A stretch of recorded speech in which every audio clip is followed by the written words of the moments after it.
মেথছৰ next MCQ আমি আলোচনা কৰিম ত্ৰিভুজ এটা বাহুৰ বৰ্গ বাকি দুটা বাহুৰ বৰ্গৰ যোগফলৰ যদি সমান হয় তেন্তে ত্ৰিভুজটো কি হ'ব?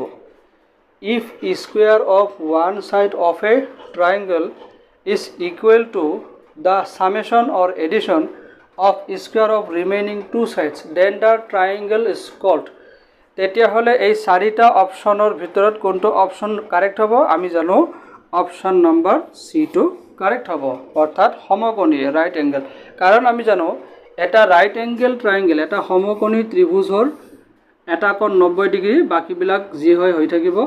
যদি ত্ৰিভুজটো আমি ABC ধৰো তেতিয়াহ'লে ইয়াৰ অতিভুজৰ স্কয়াৰটো ডায়াগোনাল স্কয়াৰ ইকুৱেল টু কি হ'ব? বাকি দুটা যে পৰস্পৰ মিউচুৱেলি পাৰপেণ্ডিকুলাৰ আছে এই দুটাৰ স্কয়াৰৰ সামেশনৰ ইকুৱেল হ'ব। Now is that clear? ইয়াৰ নেক্সট MCQত আমি একেটা কোৱেশ্চন আমি বেলেগ বেলেগ ধৰণে আলোচনা কৰিম, গতিকে ভিডিঅ'টোত কন্টিনিউ থাকিবা।